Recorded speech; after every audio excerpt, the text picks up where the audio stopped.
Greetings, my people.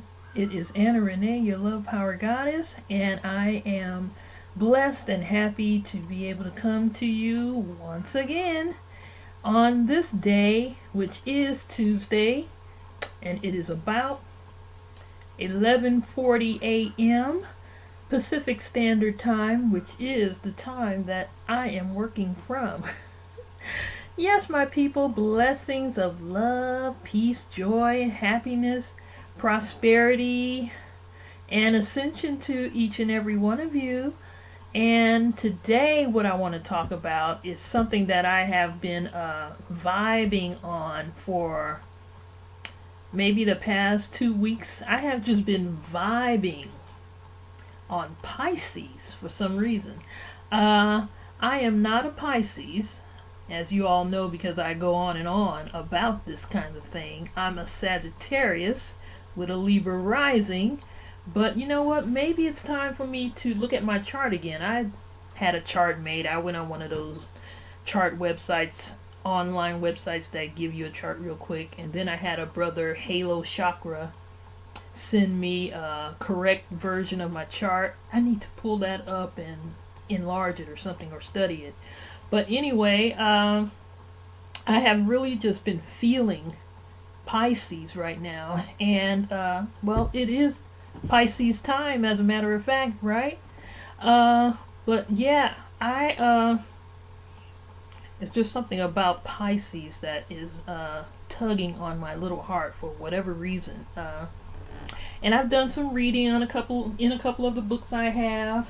And let me tell you guys, I think half my family is Pisces. uh, uh-huh.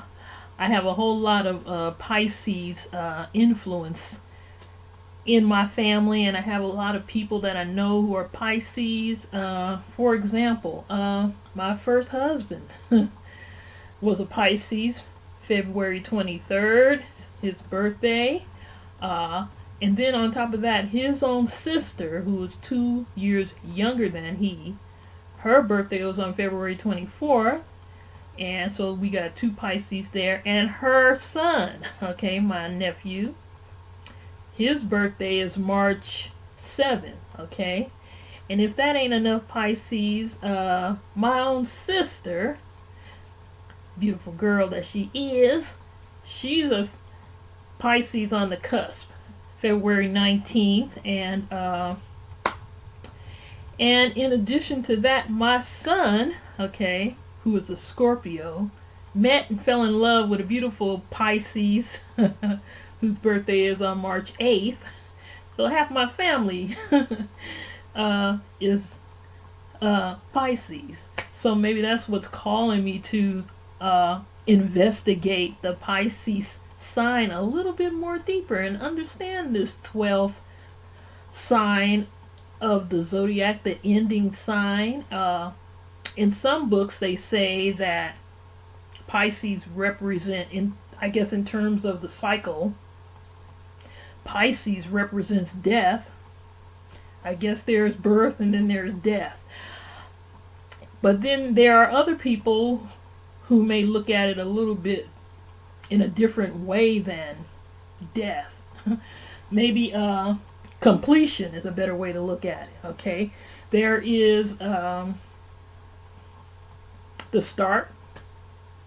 I believe the start is in Aries, right? The start of our cycle, at least in the sun, is Aries. And then the ending is Pisces, right? I think that's how that works. So maybe we can look at it in terms of the start of the culmination of whatever it is, spiritual growth or passion or some kind of a project.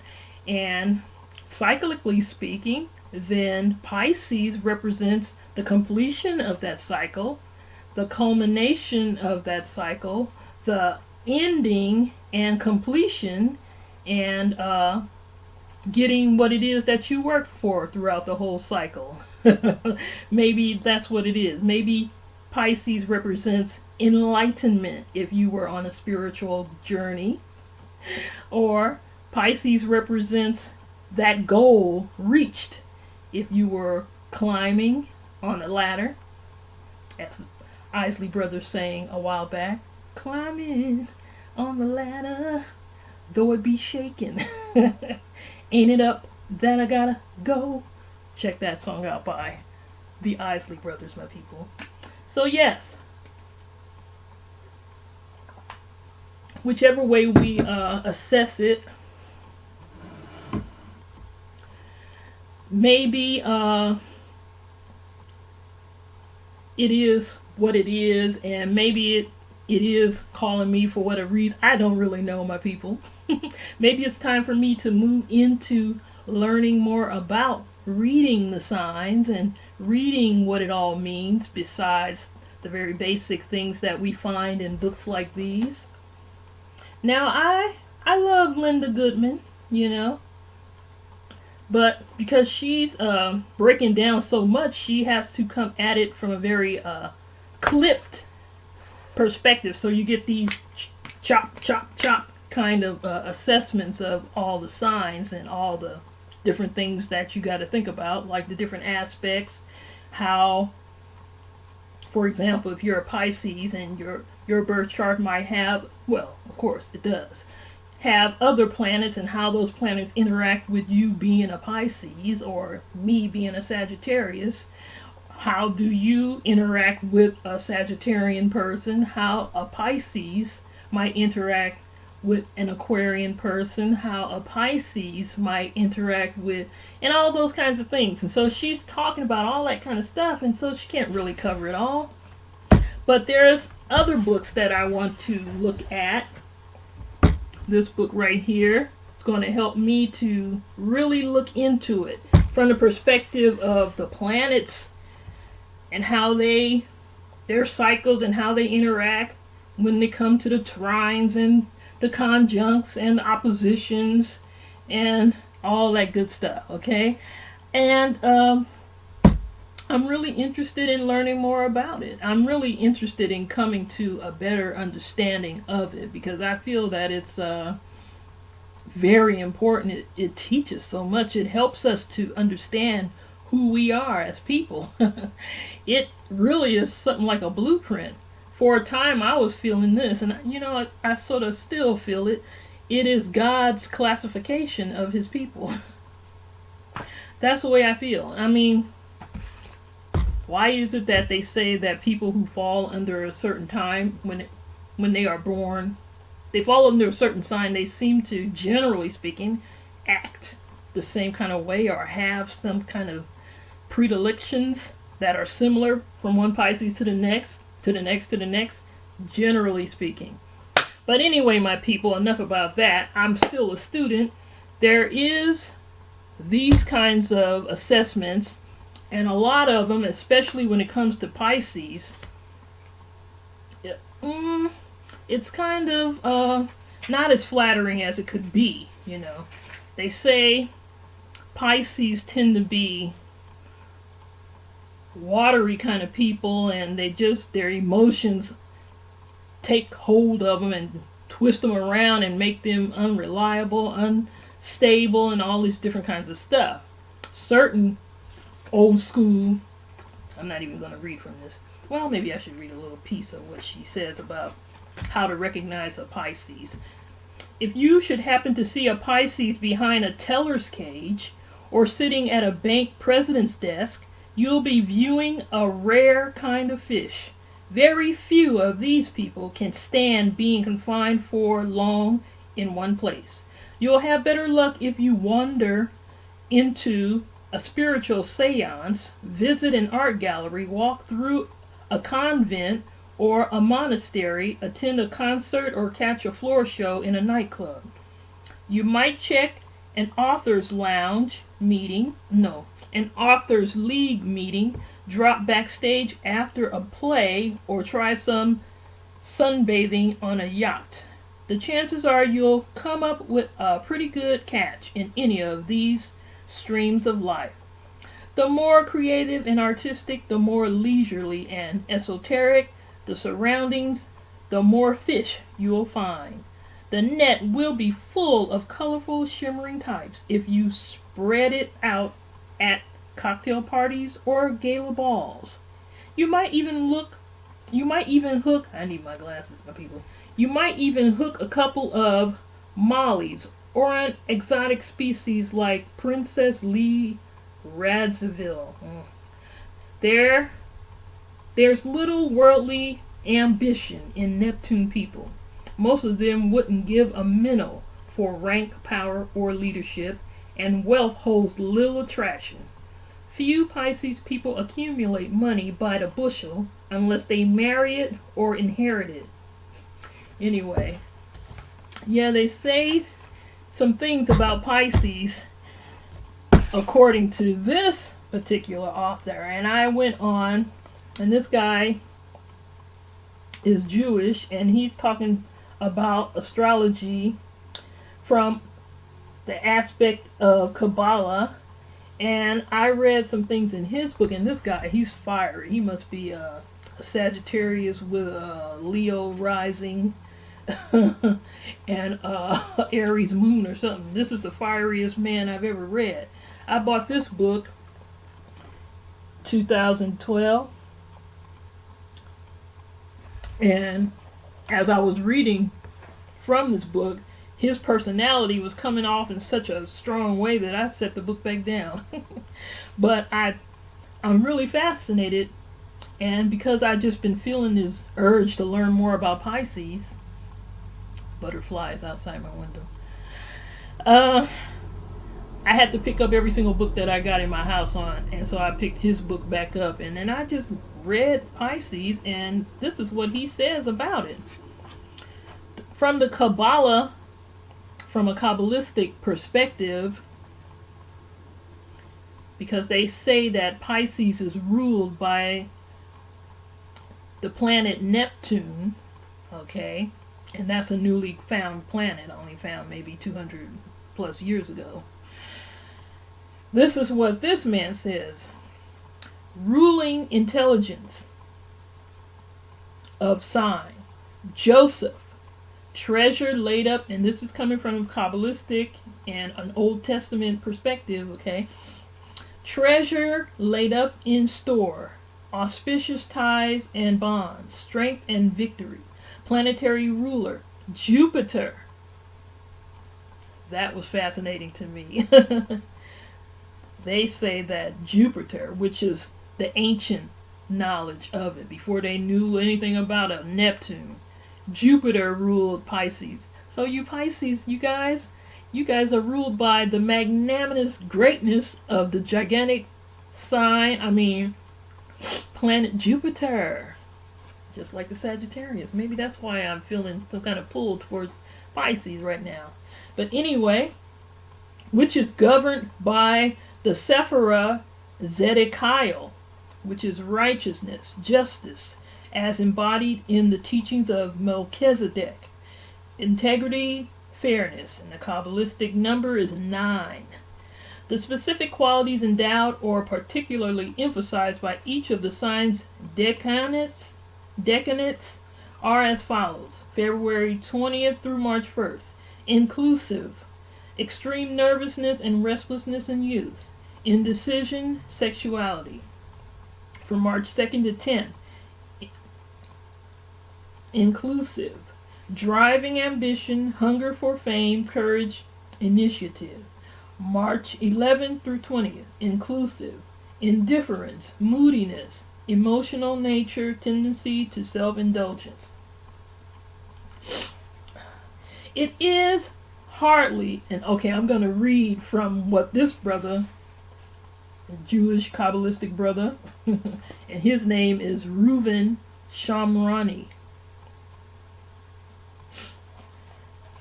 He's going to have some hot things to say about it. So check out, my Pisces people, what he has to say about what has been done and has been said about your sign when the planet Neptune was discovered. It is hardly an exaggeration to call what so-called astrologers did to the 12th zodiacal sign in 1846 the rape of Pisces.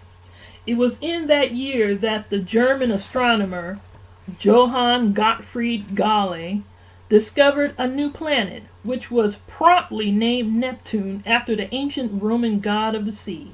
Astrologers of the period stampeded in an effort to make the most of the new planet, Neptune, and fit it into their doctrines and systems, even if this had to be done by brute force.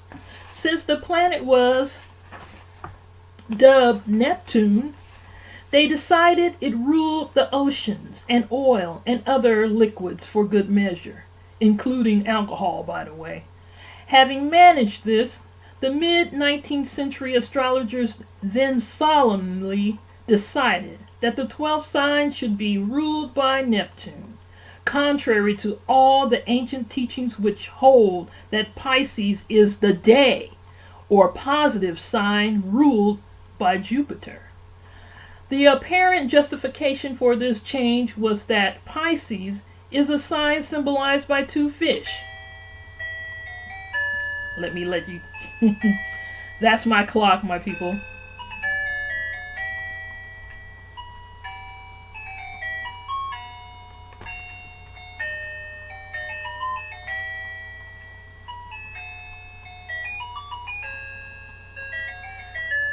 Let me interrupt myself to show you guys my little clock, which was a gift to me. My neighbor gifted this to me, and let me tell you, she lived downstairs. I spoke about her. She was a really nice older lady. She gave that clock to me, and let me tell you, 2 weeks later, she had passed away. Anyway, I really love that clock.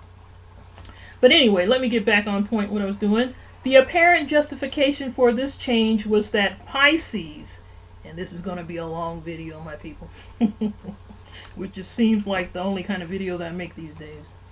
Pisces is a sign symbolized by two fish, and that fishes live in the ocean, or at least in water, which is, after all, a liquid.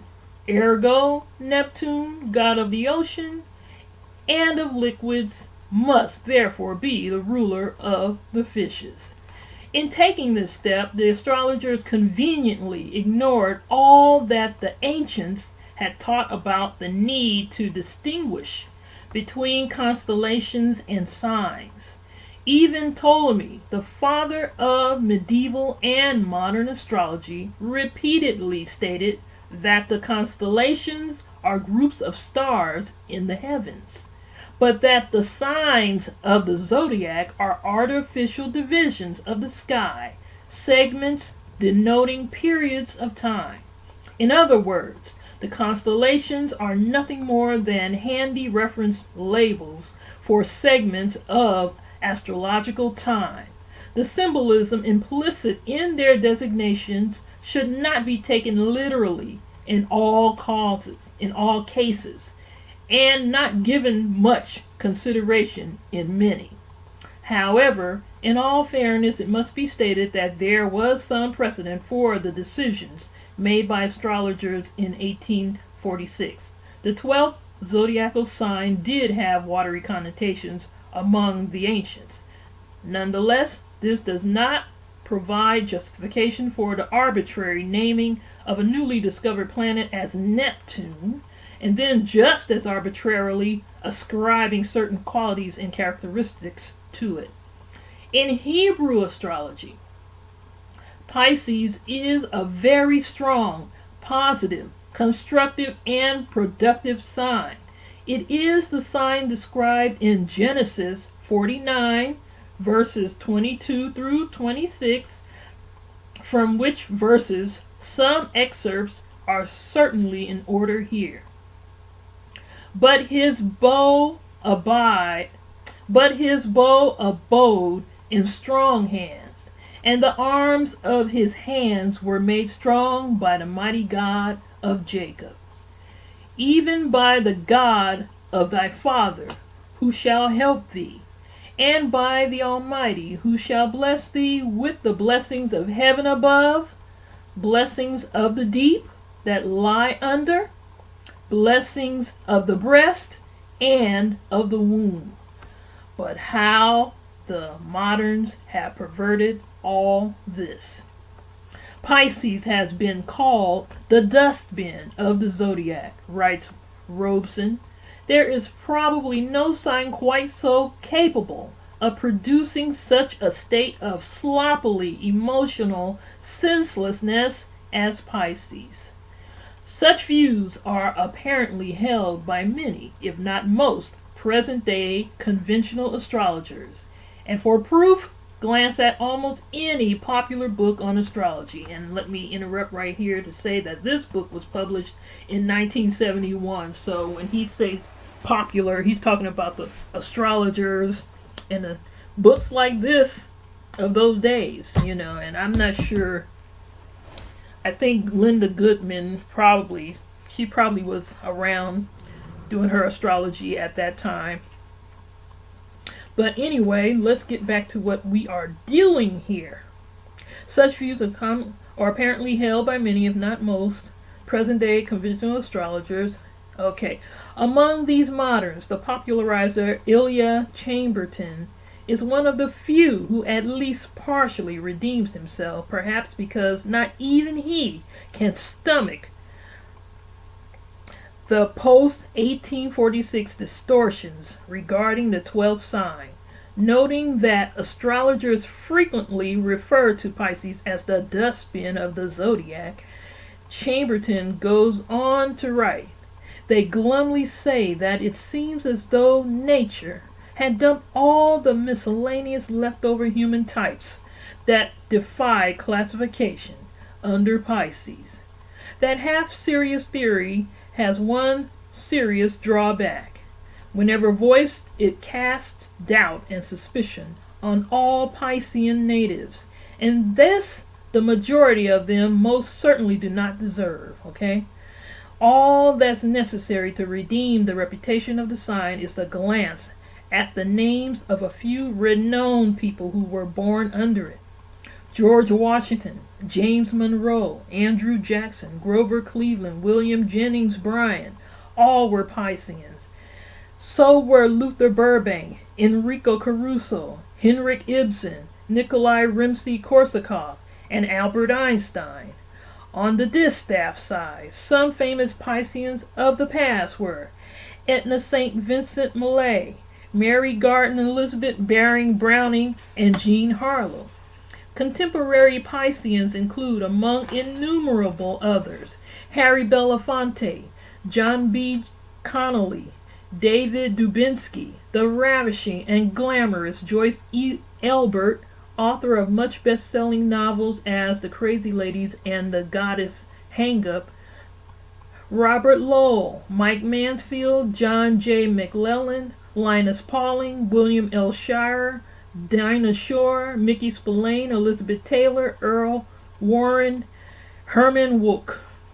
These are not the names of dustbin people by any stretch of the imagination, Ilya Chamberlain concludes, and yet Chamberlain clings with blind obstinacy to the post-1846 doctrine that Pisces is ruled by the watery, unstable, and irrational planet Neptune rather than Jupiter.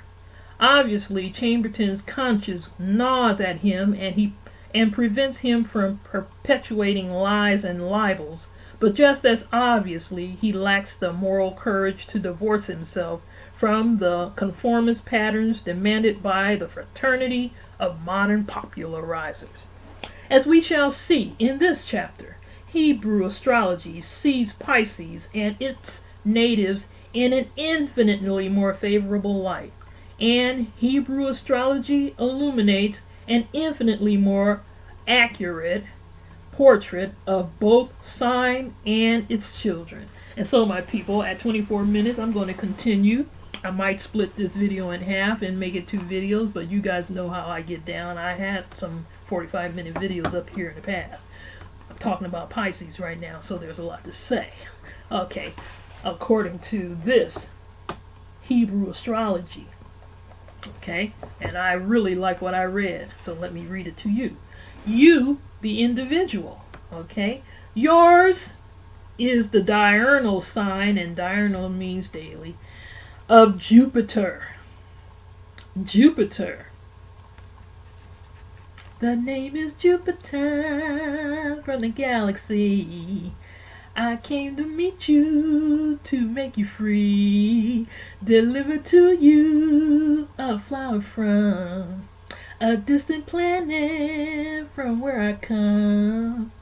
Sorry about that, my people. I had to do it. Okay. The benign, serene planet that bestows a largesse of positive qualities.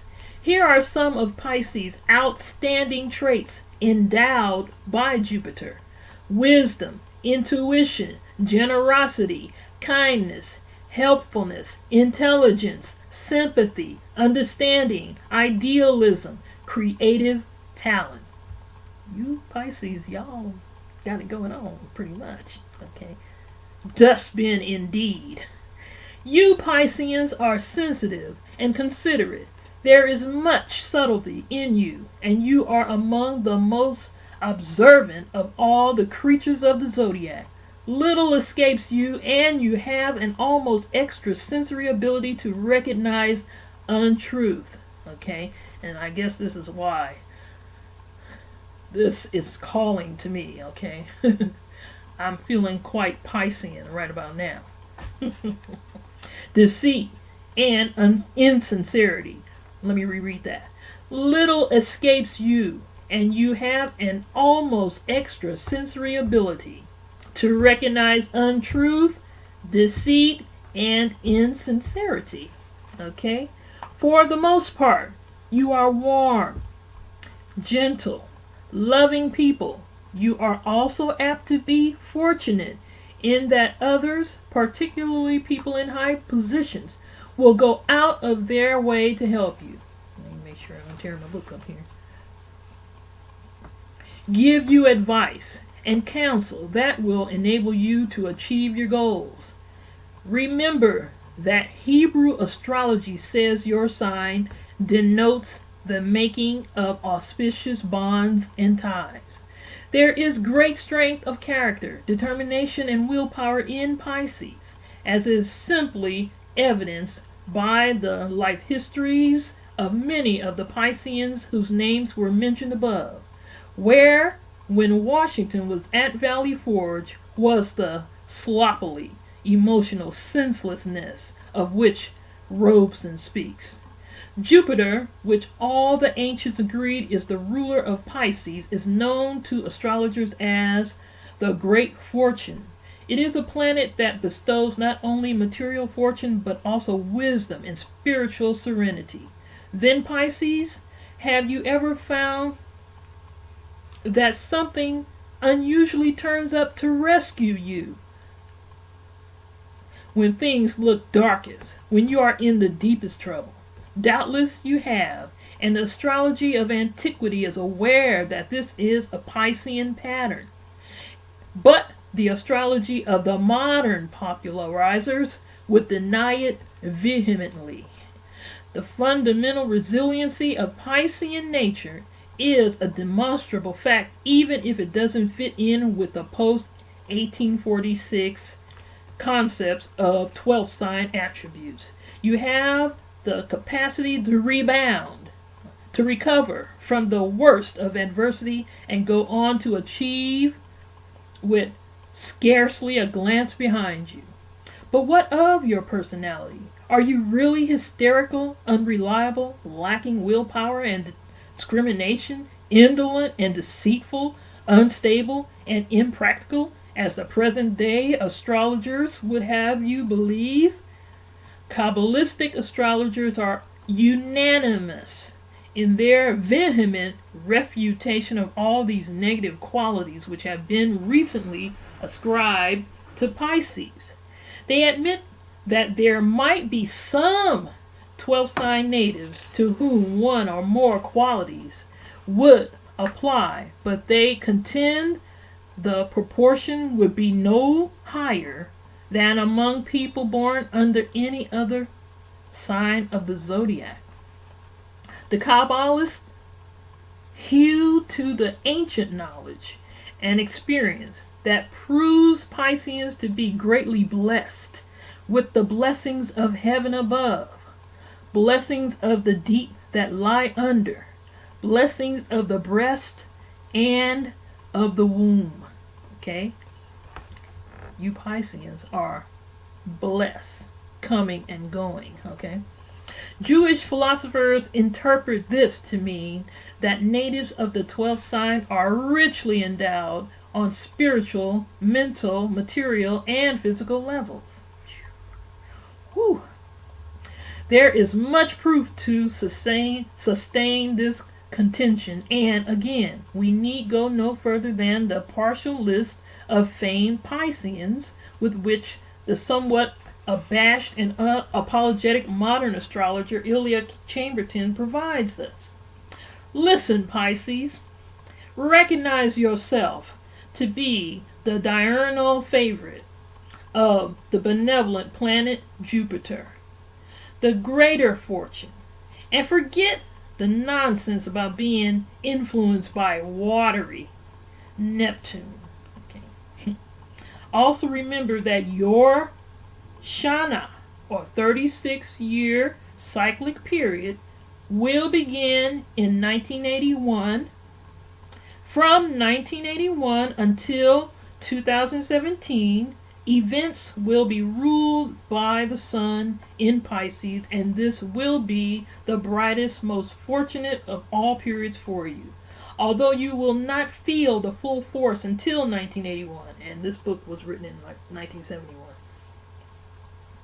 You will begin to notice a distinct improvement in all sectors of your life by the beginning of 1971, when the strength of the present Shana starts to wane and the influence of the approaching Shana of Sun in Pisces gradually makes itself known. And Shana, I guess, for the Kabbalistics, how can I describe that?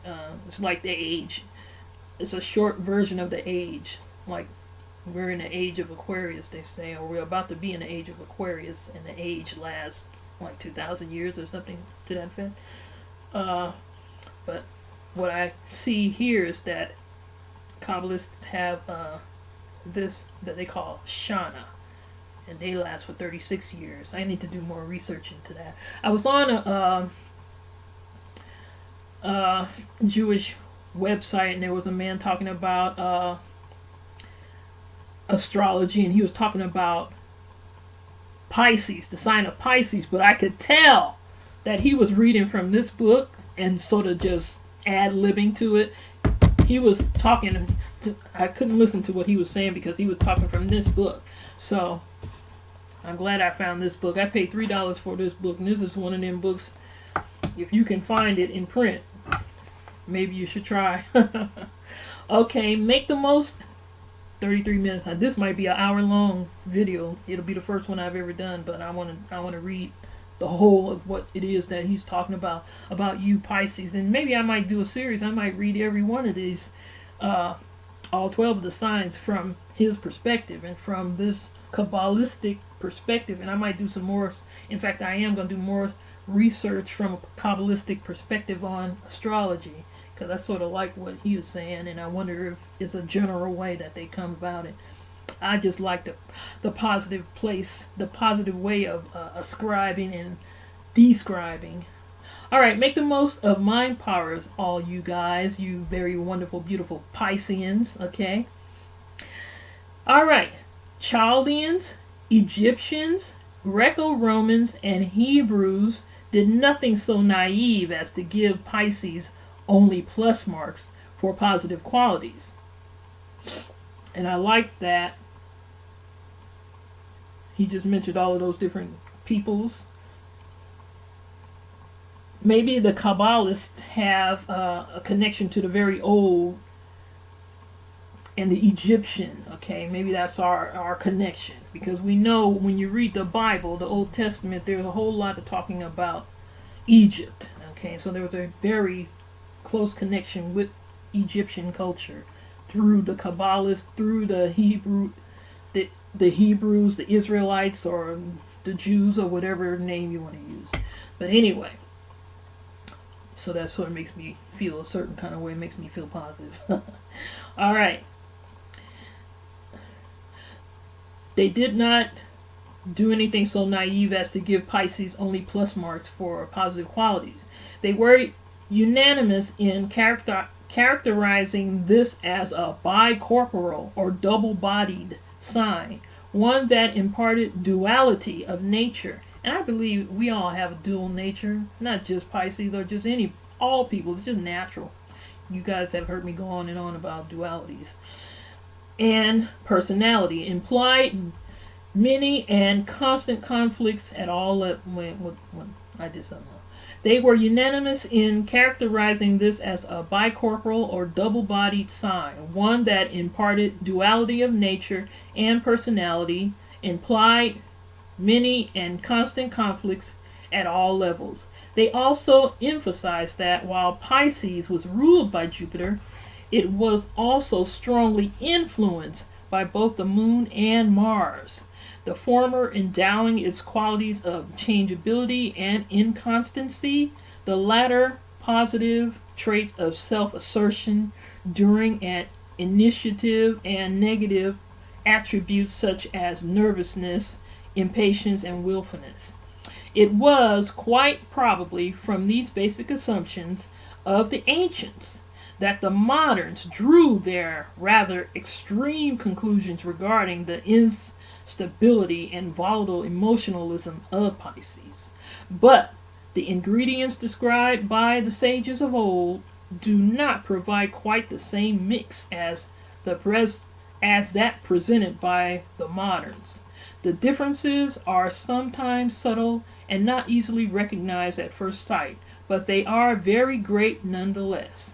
Pisces, Kabala, and Zohar tells us, is a highly intellectual and intuitive sign, not emotional as present-day conventional astrologers maintain. There is mental conflict in Pisces, an innate duality even more pronounced than that found in Gemini, but without the element of Gemini cruelty. I gotta do some research on that one. Then there is constant nervous tension, or perhaps more accurately friction, resulting from the stress of intellectual conflict. These warring inner forces are all the more powerful and disruptive because Piscean intelligence is high, active, and imaginative. Therefore, the continuing tug of war between opposing elements is intensified and magnified, and what is fundamentally mental conflict, duality of mind, appears to be emotional instability. Needless to say, many Pisceans have been conditioned by the constantly reiterated theories of modern astrologers until they themselves actually believe the hyper-emotional thesis. The impressive potentials of Piscean mind power are conceded by both ancients and moderns. The ancients maintain that 12th sign natives need only utilize these potentials with the determination of which they are capable in order to resolve conflicts and achieve a viable middle road of thought and behavior.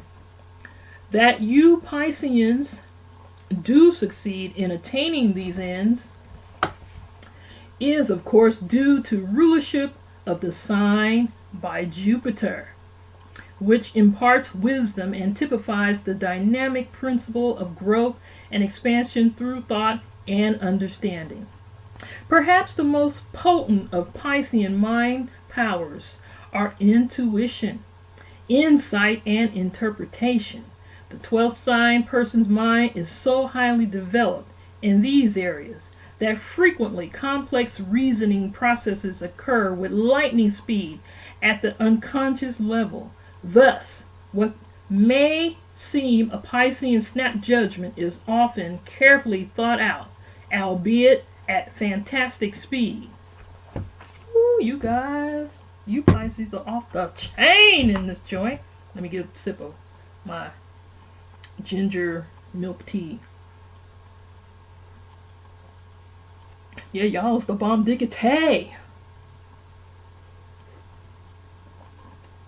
No wonder I'm feeling Piscean myself.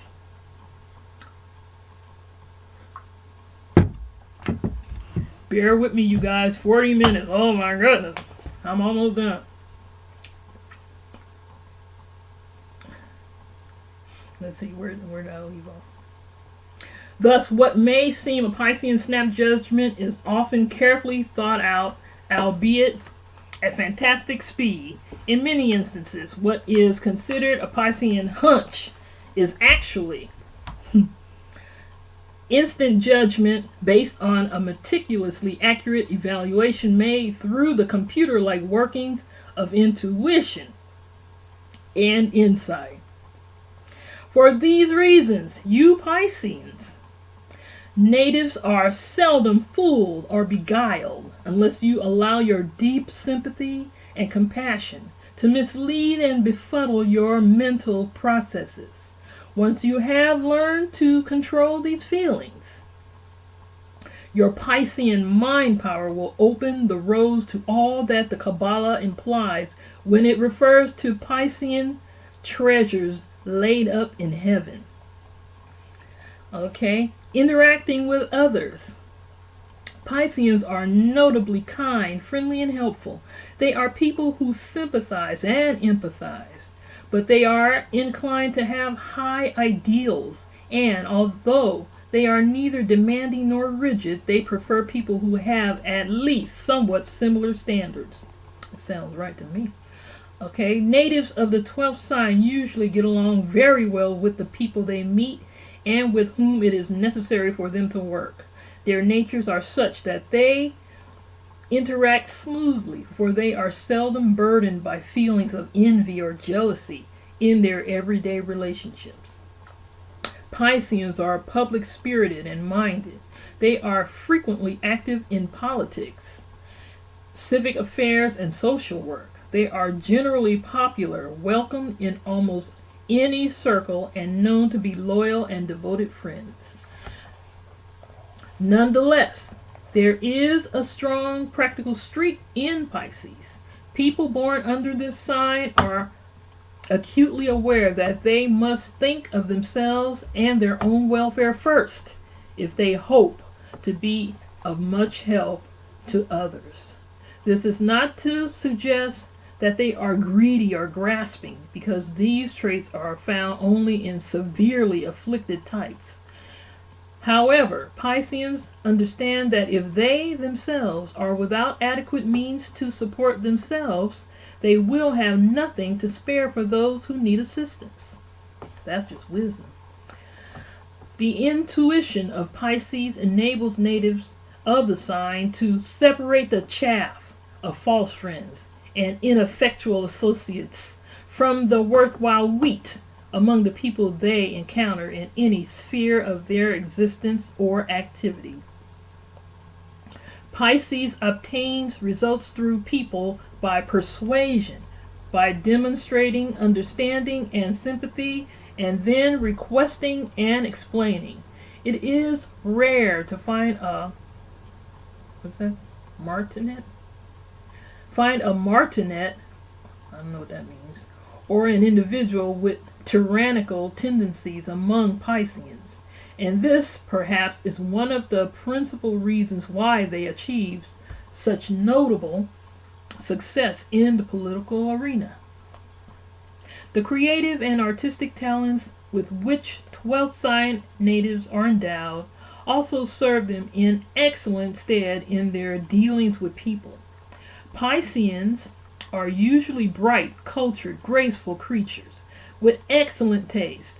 It might be interesting to note that one commentator on the Zohar adapted the ancient verse dedicated to the Pallas Athena to describe the Piscean female.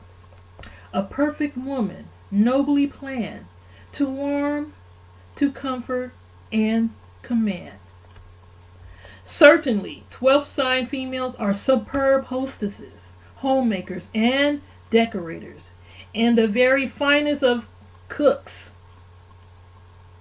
And unless the reader consider this a relative denigration of their other qualities, they are also usually very beautiful, quite often in the manner of film star Elizabeth Taylor or authoress Joyce Elbert, who is often mistaken for Miss Taylor. This guy has a thing for this Joyce Elbert. I'm going to have to look her up. Find out who this was. Okay, your romantic relationships. I'm almost done, my people. A couple more pages. The moderns like to suggest that Pisces is oversexed, given to excess, promiscuous, and undiscriminating. Hebrew astrology concedes that Pisces has a very powerful erotic drive, but is at odds with the remainder of the post-1846 theory. The ancient Jewish scholars, drawing on the knowledge amassed by Chaldeans, Egyptians, and Greco-Romans, point to the idealism of the sign. This in itself is sufficient to preclude promiscuity and lack of discrimination of a degree alleged by the moderns.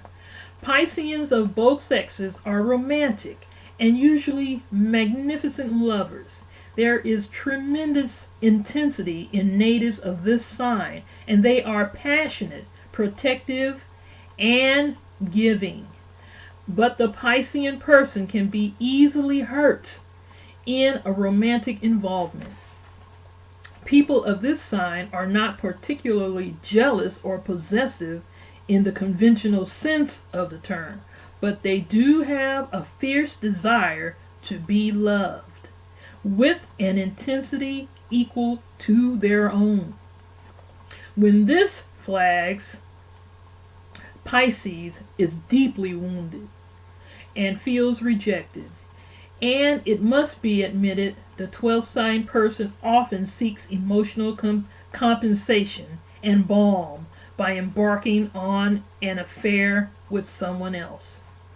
The Pisces male is a gentle, understanding, sympathetic, and loving husband.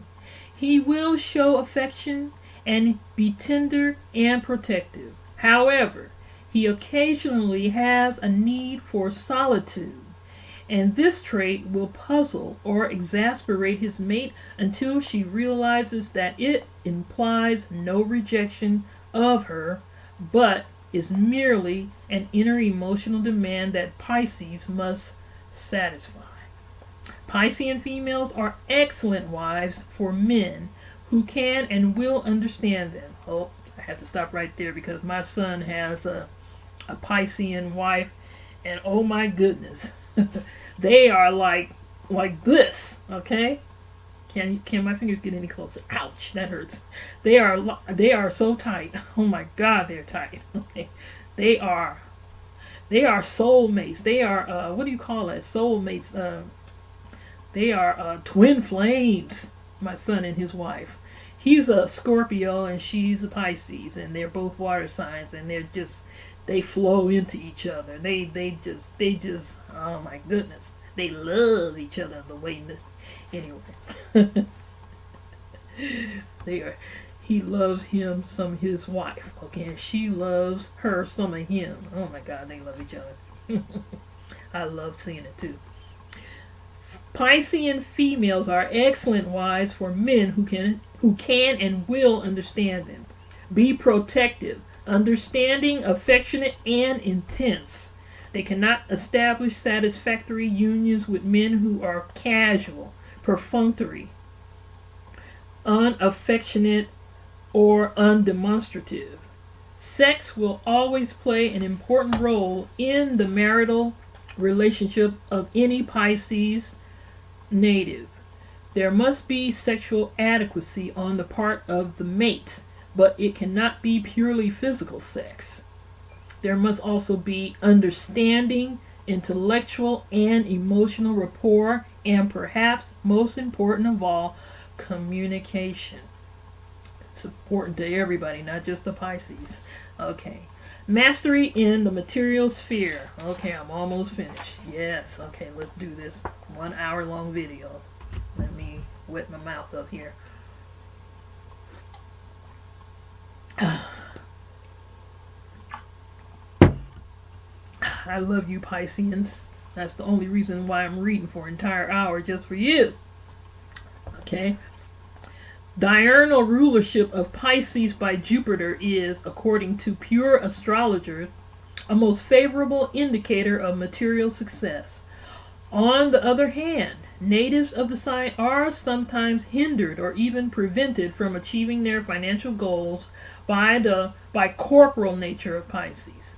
This duality may cause deep-seated conflict between Piscean idealism and practical ambitions. The problem can only be resolved by the individual, usually by engaging in some career or endeavor that he or she feels does not compromise ideals and principles. The creative and performing arts and the healing sciences and arts are always favorably aspected for the Piscean. They are among our leading writers, painters, musicians, actors, and doctors and nurses. Many 12th sign natives achieve great success in service fields. They are also ideally suited for food industry, catering, restaurant ownership and management, social service, welfare work, teaching, psychiatry and psychology, family counseling are all perfect for Pisces. Pisceans should not overlook opportunities in investment fields. Here, their keen intuition will often locate extremely lucrative opportunities, and the benign greater fortune influence of Jupiter gives them a decided bonus advantage. Details by decanates. First decan, February 20th through March 1st. Saturn rules this decanate. Its influence tends to make natives restless, indecisive, and nervous in their youth, but these tendencies generally disappear with maturity. People born during this period of the Piscean month should not expect to achieve much success before their 25th birthdays. The Saturnian influences also endows natives with an even more powerful sex drive than is usually found in other Pisces folk. The second decan, March 2nd through the 10th. Jupiter has dominion here, thereby exerting a double influence. This is a uniquely fortuitous natal period, for it augurs for realization of highest ambitions and the achievement of considerable fame and wealth. Third decan, March 11th through the 20th. Mars rules, clashing with Jupiter. Natives are apt to be moody, self-indulgent, given to excess. In some instances, they lack ambition and drive due to Mars and Jupiter canceling out each other's positive forces. Natives of this period must rely on intellect and keep a firm grip on emotions if they are to succeed. Okay, my people, yeah, that's really a fantastic book. And as I am thinking about this whole thing, it's just astrology. It's just a beautiful thing, just a bunch of cycles, circles that overlap, interconnect with each other. And it's all a blessing of the Most High, and we all have a little bit of each sign in us anyway, to a certain extent. But of course, the sign that we're born under is going to be the stronger one. And all it is, in my view, it's just a map. It's just a place. It's just a setting, a snapshot of time when you were born. You can, you have the free will to develop any aspect of your personality in the direction that you want to go. Okay, so when you do astrology, you don't take it as etched in stone. It's just a starting point from which you can go in a whole different bunch of different directions. Okay, even if you have the most afflicted chart, okay, if your chart is filled with all kinds of oppositions and negativity.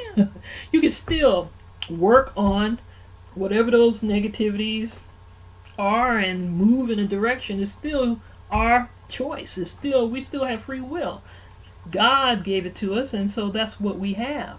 So when we do astrology, it's just to help us to look at certain aspects, to see things. It's like having somebody there to point things out that you weren't paying attention to about your own self. Okay, so that's what's so wonderful about it all. It's a gigantic map, and it's just a beautiful thing.